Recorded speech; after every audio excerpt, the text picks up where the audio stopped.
I'm your girl Dreamer, and I'm here to do what? That's right, review. Well, today I got a little something special. This is not a movie, but it's geared toward anime because on this channel we do movies, anime, as well as books. But today is anime centered. And I'm going to do a little bit more than just the average review. I'm going to give you my top five on something specific. Today, we will be talking and discussing top five worst anime parents or slash family, in my opinion. All right. So, so I'm going to start out. Now, he's not the worst because as far as like abusive and some of the other parents, there are worse who've been abusive or whatever. But this man has perfected um the absent father. I mean, he gets the absent father of the Lifetime Award because this man, I have to say, is the best at what he does when it comes to being an absentee father. So, in my opinion, that goes to Ging Freaks. That's right, Gon's father from Hunter x Hunter. This man has gave up the option of fatherhood completely just to basically fulfill all his dreams, hopes, and goals. And the sad part is, even once he fulfilled those dreams, hopes, and goals, he went ahead and decided on other dreams, hopes, and goals to fulfill them further, anything to avoid fatherhood. And he does this while under the guise of trying to make his son, giving his son little breadcrumbs and stuff to make him feel like, oh, well, if you catch me one day, your prize will be to meet me. And that, my friends, is a certain amount of sickness that comes from the unmitigated gall of I have no idea. So for me, I would definitely give him as one of my top five picks of worst anime parents because how could you, why would you do something like that to a child? And he kind of always lingered in the background to kind of breadcrumb his son to get him to want to see him, desire to see him. He kind of keep going on and on and on trying to see his dad. And every time he reached one level thinking he's going to see his dad, of course his dad is gone and he's went somewhere else. So it's a very, very distorted version of him trying to raise his son and trying to, I guess, help his son achieve the goals that his son also wants. It's very weird, warped, and distorted, but there we go. Yeah, so as much as I love Hunter x Hunter, and I truly do, I love Gon, I love Killua, and I kind of like Gene a little bit, but yeah, he's a complete tool when it comes to fatherhood. He really is. So it would definitely be Game Freaks as the number one deadbeat of the century. Yes.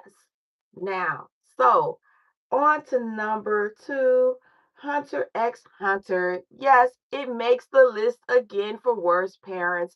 And of course, we know who the worst parents are on Hunter x Hunter. That's right, Killua's mother. It's completely insane. She has to be one of the worst parents, as well as Killua has one of the worst backstories in families altogether. Even his father, who represents himself as almost like he cares for his son and everything, which he does. They all care for him, just in a very distorted manner. Even his brother has a warped version of love. So if you've never watched Hunter x Hunter, or if you have, you even know that the one episode you finally understand why Killua, who is a complete badass, freezes up, excuse my language, but he freezes up when it comes to his brother. And in our minds initially we're thinking that it's because oh man his brother is like the top tier of killers there are, and then we realize that his brother put some type of piece in his hair to make him freeze up and kind of sweat and have a mental flare up and think like, man, I can't disobey him. I can't disobey him. All to control Killua because they all knew that Killua was basically top tier. Killua, if it hadn't been for Gon giving him a sense of humanity and understanding and his travels with Gon, I don't think Killua would have as many complexities and his character wouldn't have evolved as much. He would just be a rampant killer. That's exactly what he would be. He would just be someone who just lollipop people at the whim, at the earliest, convenience for him. But fortunately, because of his contact with Gon and his travels and his life that he's created with his best friend Gon in Hunter x Hunter, it developed Killua into an actual human being, and unfortunately, his family did not like that because they want him to be less of a human being and more of a psychotic hitman. That's right. That's what they wanted for all of their children, but especially for Killua because they seen something more and extra in him. They kind of wanted him to be eventually the head, not the older brother, which I thought was unusual because the older brother, I think their issue with the older brother was he was too far gone and maybe too manipulative and also too much of the hitman. But but yeah, but his parents were extremely warped, each and every one of them. The only one who was redeeming, had a redeeming sense, and Killua knew was the daughter. That's right, his sister. She had a redeeming quality about her. So yeah, as for the rest, it was not, you know, yeah. So that would be my number two for worst parents as well as worst families. I mean, think about it. The mother was trying to electrocute the son, she was whipping him, any and everything to keep him trapped within their home so they can kind of reprogram him because they felt like he was becoming too independent and they didn't really care for his views because he was starting to look at other people not as dollar signs and as livestock, but as actual human beings. And he started becoming more of a free thinker. And that's also the reason why they never wanted him to have any friends, even though he was craving friendship, which he immediately found in Gon during his journey in trying to get his hunter license.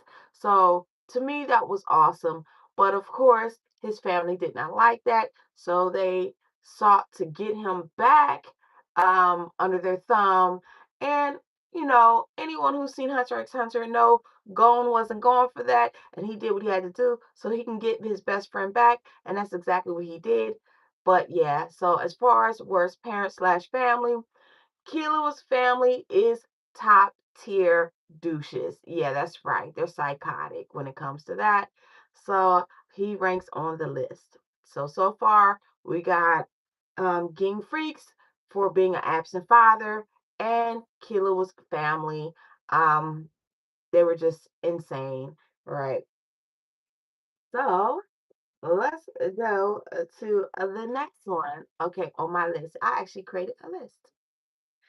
So the next one on the list would be, and by no one's surprise, I think this one that made the list by no one's surprise, um, is My Hero Academia Endeavor. Okay, Todoroki's father. I don't think anyone is shocked that this guy made the list. He was um a total douche, okay? The way he treated his family was not only disturbing and harmful, it just like was mind-blowing how he mistreated his wife as well as his children.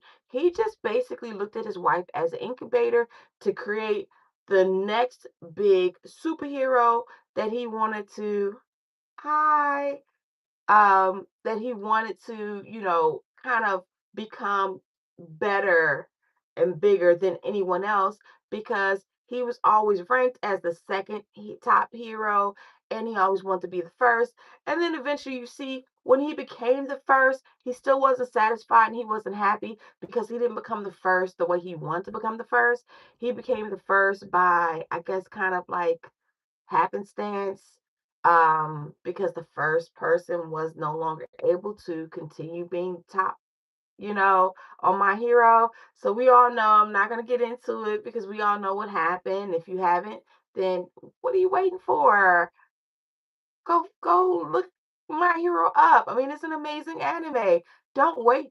Just go look. Go check it out. I mean, at least the first season. If you get to the first season, you're gonna want more and more and more, like I did. Okay. But yeah, Endeavor was a horrible, horrible man, a horrible father, and it was amazing that he was even a superhero and he wasn't a villain. That's the part that really kind of boggled my mind because he was a hero who basically treated his family like he was a villain. Yeah. The way he talked to his wife, the way he made her basically an incubator, just having kids with her, just so that because they had quirk marriages that were arranged so that different people can kind of trade off and get different quirks, hoping that the children will have different quirks. And when his children were being born, and he wanted a child who had fire and ice, right?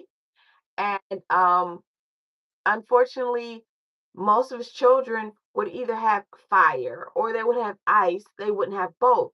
And when he finally came on to having a child that had both, which was Todoroki, he was so obsessed with Todoroki being this top tier hero that he basically mistreated his other children. He made Todoroki basically separate from his mother and his children. And basically, all he did was train, train, train, train, train. And so it kind of made Todoroki extremely lonely. You see later on, as you see the backstory, he grew up more of a lonely person and eventually learning that eventually becoming having friends and getting to know his family and his siblings. And you see the love that Todoroki has always had for his family. He just didn't know how to get next to them because he didn't have that type of relationship because his father basically got in the way of him ever having a relationship with his family. Um, but it actually becomes beautiful later on when you see him trying to build a relationship. And even worse, this is how villainous that the father was to his family. He literally created one of the worst villains. Yes, one of the father's children, one of Todoroki's brothers, actually became one of My Hero's worst villains because of the father. He wanted to get his father love so much that he basically became a villain. And the way he called all over Todoroki and just kind of pushed the other one to the side, man, it really turned bad for that young man and he became a villain. So, yes, Endeavor, top tier, douchebag, father of the year. You have to say, I know, I'm just like, oh, goodness grief. No, absolutely not. Yeah. So, yes, he has made the top five list. And this list is in no particular order because all these parents are horrific, completely horrible beings. Okay. So, there's no particular order, but he made the definite list, okay, of the top five. All right. So the next one on the list, and once again, no one would be shocked or surprised, would be Gaara's father from Naruto. Okay. I don't even have to really get into it, but I'm going to get into it because anyone who's ever watched Naruto and see how warped Gaara's mind was, you completely know Gaara had a trash bag family. Okay. The only two who were partially loving, but they really did love him as a brother, but they were more fearful eventually once Gaara started becoming more human and less monster. their love actually started to show more, and they became very close to him, and they in turn he became a part of the sibling relationship that they had. Is his brother and sister. Beyond that, his father and his uncle were complete horrible, horrible people. Okay. The father basically knowing that this Telt beast, who the Telt beast was, he put it in his own son. All the parents, even though I love Naruto's parents, I mean, and I get why they did what they did with Naruto, but a lot of these other parents only did what they did so that they can have a tailed beast in their village. That's right. And he basically sacrificed his son to put him inside, to put the tailed beast inside of him so the Sand Village can have it. And so that he would be the Kazakage. Okay, and well, he was already the Kazakage, but so he could be a more powerful and compelling Kazakage. And so yes, I have to say Kazakage Rasa was horrible for doing that to his son, putting that tail piece inside him. And not only that, but he basically um made him very lonely by letting him know no one else wants you. Like you're by yourself. You're too powerful to hang out with your siblings. You're apart from all the rest. And because of that, in his head, he felt lonely. I'm alone. I'm always alone. There's no one here. There's no one to love me. There's just me. There's me. Power, power, power. That's the type of things that they kind of constantly put in his head. And he started to believe that he didn't just have the monster in him, but he was a monster. Where you see on the other side, even though Naruto was by himself, he didn't have anyone. He had a lot of people treating Naruto very dirty, very wrong, but he had was one or two people who showed him kindness and care. And that in itself gave Naruto the push of becoming more human and not believing that he is the monster. Whereas Gar was raised, he knew he had something different inside of him. He knew he had the beast monster and the tail beast monster inside of him. So they really, really pushed that. On the Naruto side, they didn't tell him until later on.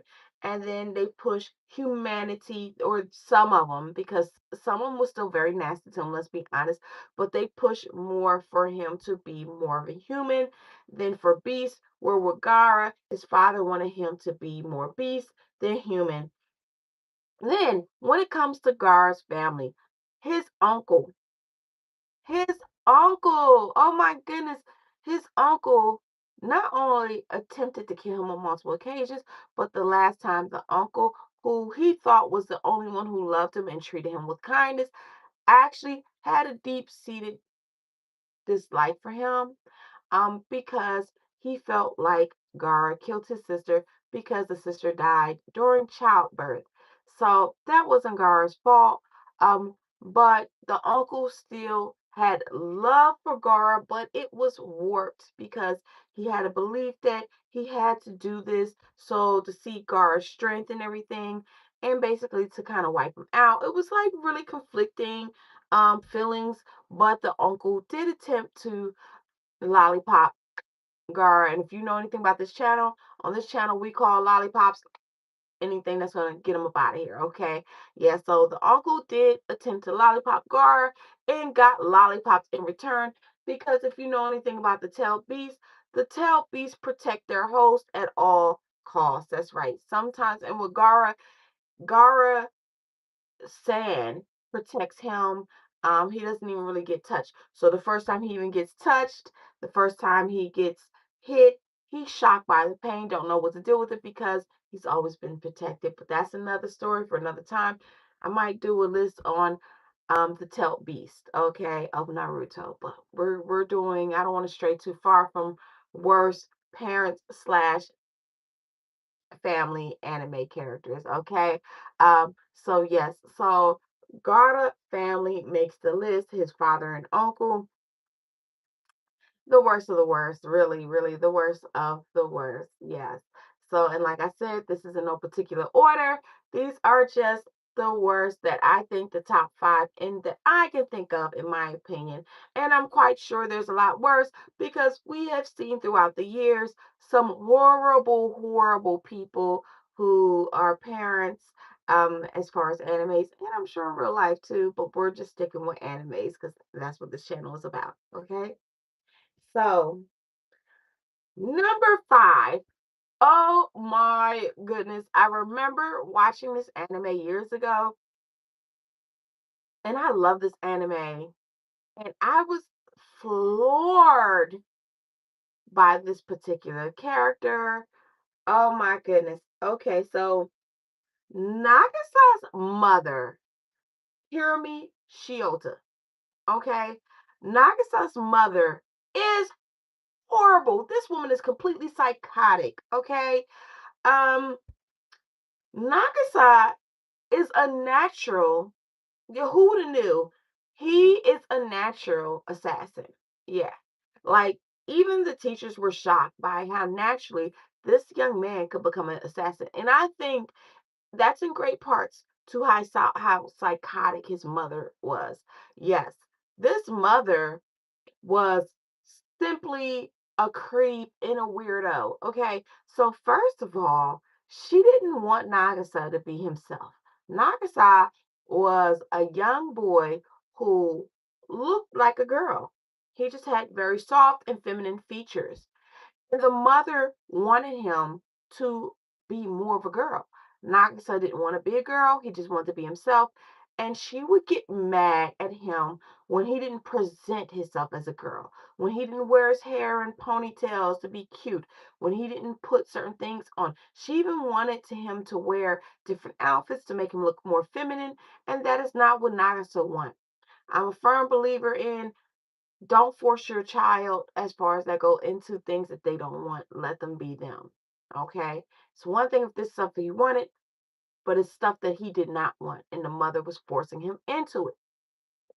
So as she's forcing him, not just into this, but into anything that she wanted, she would go from this sickly sweet, very sweet voice, kind and smiling, and oh my goodness, to a complete raging lunatic in less than 5 seconds. Seeing her grab his hair and like trying to slam him around and screaming in his face and yelling, and I'm like, oh my goodness, was something I did not expect at all. Did not expect that woman to completely go bonkers in his onkers the way she did because she didn't get her way with Nagasa because Nagasa, you know, was finally standing up for herself and saying no, he didn't want to do something. And he was scared because he knew how his mother would react. She would completely lose it. This woman was psychotic, and Nagisa deserved better because he was actually a really, really good kid. But his parentage was freaking horrible. I'm not really sure about the father. You don't get to see any background with the father, whatever. You just get to see the mother. The mother, oh my goodness. Oh my goodness, was completely insane. Okay. So yeah, Nagasa, I feel so bad for him, and my heart goes out to people who actually have to deal with it in real life because even though it's written in anime, we do know that a lot of times this stuff happens in real life. And the way she would go from 0 to 100 and completely freak out and flip out like that was really sad and disheartening.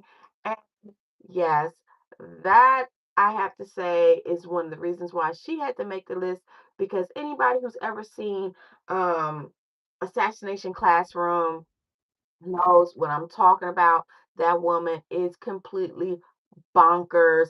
Okay. Her and the teacher guy who came that one time should date. Well, no, because then it would make Nagasa's life even worse because Nagasa end up beating that guy up. And that's when people realize how much of an assassin Nagasa was and how much of a badass he really could be. Um, but Nagasa did not want to do that as his career, which complete respect. I respect that. So, yeah. That has to be, yeah, that's one of the reasons why Nagasa's mom, what's her name again? Hiromi, makes the list of top 5 worst anime parents. And quickly, just to go down the list again, we're going to go ahead and run it down. First one, King Freaks, Gon's father, just for being an absentee douche. He definitely made the list. Number two, and once again, this list is not in any particular order, but the second person we talked about was Killua's family, the whole family, completely bonkers, all of them. You know, they were just wild. But I guess when you're an assassin, when you're a family of assassins, and even down to the kids, and one of your hobbies is electrocuting each other just so you can build the tolerance up, I guess it's par for the course, right? Number three would be Todoroki's father, Endeavor from My Hero, because the father definitely was just wild sauce. Um, Horrible, horrible, villainous man to his family, but a hero for the world, which is wild. I've always thought was really wild. For Gaara's father and family on Naruto, I will never understand who would volunteer their kid to be the tail beast, but there we go. Some people allow power to absorb them so much that they want power to absorb everything around them. And unfortunately, it's a lot of times power corrupts, as they say, completely and absolutely. But there you go. And number five, the last but not least on the list, once again, is Anagasa's mother, Hiromi. Complete psycho. Okay. The woman was just completely bat wild, okay? Um, yeah, so that is the top 5 of my list. I hope you enjoyed it. Thank you everyone who did enjoy it. And please leave in the comments who is your pick for worst anime parent. I mean, I'm curious. Maybe I left somebody off the list. I know I did. I've left a lot of people off the list throughout the years. Um, Sometimes the lists evolve or change. You tell me who you think is the top 5. Who you think should be on this list? Who should be replaced? Or who you think should be taken off the list because they're not that bad? Um, Let me know. Put it in the chat. Let me know. But that is my quick little live for today. I hope you enjoyed it. And thank you, everyone who popped on and just to hang out and chill. Thank you all so much for joining me today.